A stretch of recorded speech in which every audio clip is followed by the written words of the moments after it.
గీత అనే జ్ఞానామృత రసాన్ని స్వీకరిస్తూ పరవశిస్తున్న చిన్నారులందరికీ హరే కృష్ణ.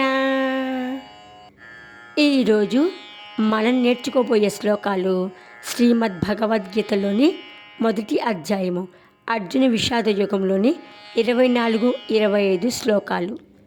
ఈ శ్లోకం ద్వారా మనం హృదయమనే పుష్పాన్ని ఆ భగవంతుడికి సమర్పిస్తే ఆ పరమాత్మ ఎలా స్పందిస్తారో ఒక చిన్న కథ ద్వారా తెలుసుకుందాం.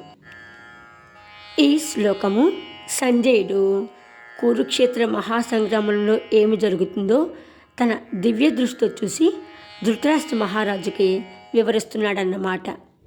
కురుక్షేత్ర మహాసంగ్రామంలో ఇరు సైన్యముల వారు యుద్ధానికి సన్నద్ధంగా వారి శంఖములను పూరించి అస్త్రశస్త్రములను ధరించి యుద్ధాన్ని ప్రారంభం చేయబోతుండగా అర్జునుడు యుద్ధానికి సన్నద్ధంగా తన గాంధీవాన్ని ఎత్తిపట్టి రథ సారథి అయిన ఆ కృష్ణ పరమాత్మతో, ఓ కృష్ణ,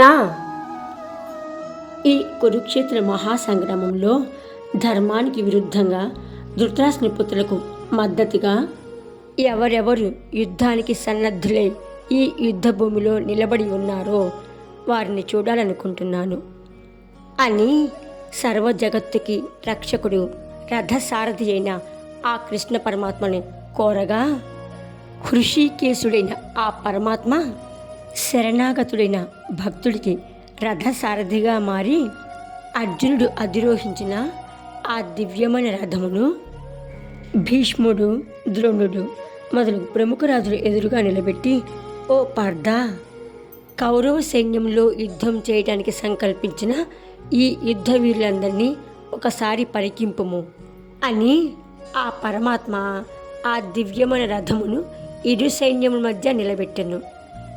ఇక్కడ ఆ పరమాత్మ శరణాగతి అయిన భక్తుడికి రథసారథిగా మారి యుద్ధ రంగంలో అర్జునుడికి ఎలా సహాయం చేశారో మనం తెలుసుకుందాము.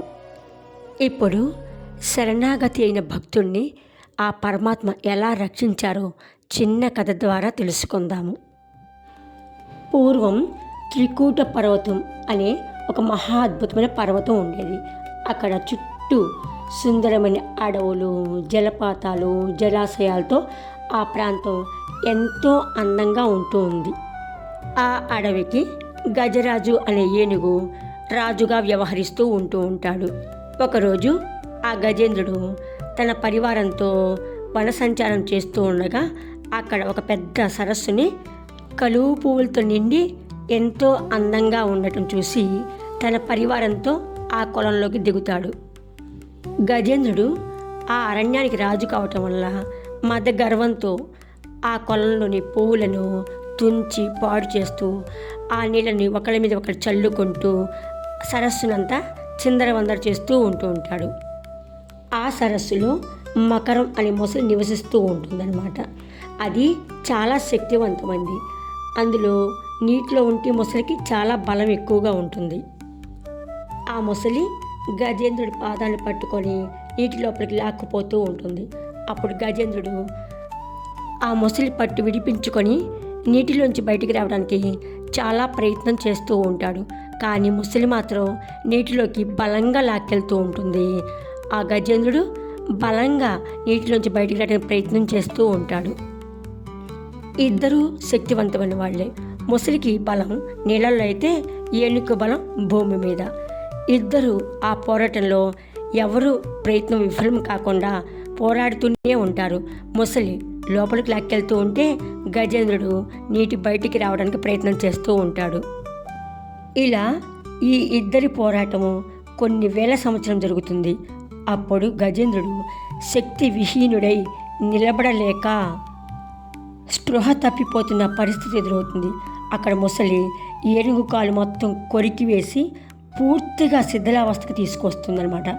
అప్పుడు ఆ గజేంద్రుడు, సకల జగత్తుకి సృష్టికర్తవు, సర్వప్రాణులకు రక్షకుడు అయిన ఓ పరమేశ్వర, ఓ నారాయణ, నీవే నాకు సర్వం, నా బలం, నా గర్వం అన్నీ పోయాయి, నాకు నీవే మార్గం, నన్ను కాపాడు అని శరణాగతి వేడగా అమృత సరస్సుల మధ్యలో శేషపాన్పు మీద లక్ష్మీదేవితో కూడి ఉన్న ఆ పరమాత్మ ఈ గజేంద్రుడి యొక్క మనసులోని మాటలు విని ఆ లక్ష్మీదేవికి చెప్పడు, శంఖచక్రమును తీసుకోడు. పరుగు పరుగున వచ్చి ఆ గజేంద్రుని రక్షించిన విధం మనందరికీ తెలుసు. అదే గజేంద్ర మోక్షం. అలా భక్తుడు ఆ పరమాత్మని శరణి వేడినప్పుడు ఆ పరమాత్మ ఏమీ ఆశించకుండా ఎలా రక్షిస్తాడో అలానే ఇక్కడ ఆ పరమాత్మ అర్జునుడికి రథసారథయ్యాడన్నమాట. ఇప్పుడు శ్లోకాన్ని చక్కగా పాడుతూ నేర్చుకుందాం. సంజయ ఉవాచ ఏవముక్తో హృషీకేశో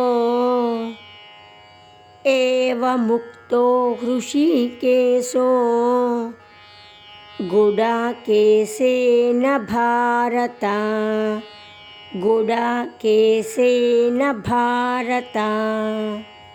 సేనయోరుభయోర్मध्ये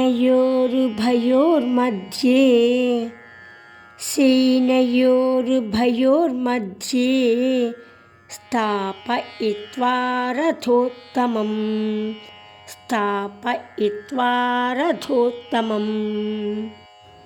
సంజయ ఉవాచ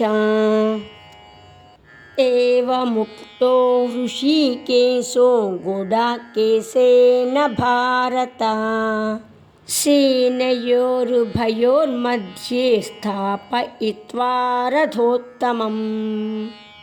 ఇప్పుడు 25వ శ్లోకం. భీష్మద్రోణ ప్రముఖతః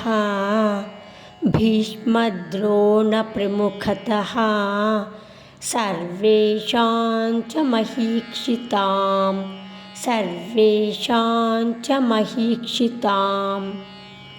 ఉవాచ పార్థ పశ్యైతాన్ సమవేతాన్ కురూనితి. భీష్మద్రోణ ప్రముఖతః సర్వేషాం చ మహీక్షితాం. ఉవాచ పార్థ పశ్యైతాన్ సమవేతాన్ కురూనితి. ఈ శ్లోకంలోని ముఖ్యమైన పదాలకి అర్థాలు తెలుసుకుందాం. హృషీకేశ ఈ పదాన్ని విడదీసి అర్థం చేసుకుంటే హృషిక ప్లస్ ఈశ. హృషిక అంటే ఇంద్రియములు 5 జ్ఞానేంద్రియములు, 5 కర్మేంద్రియములు.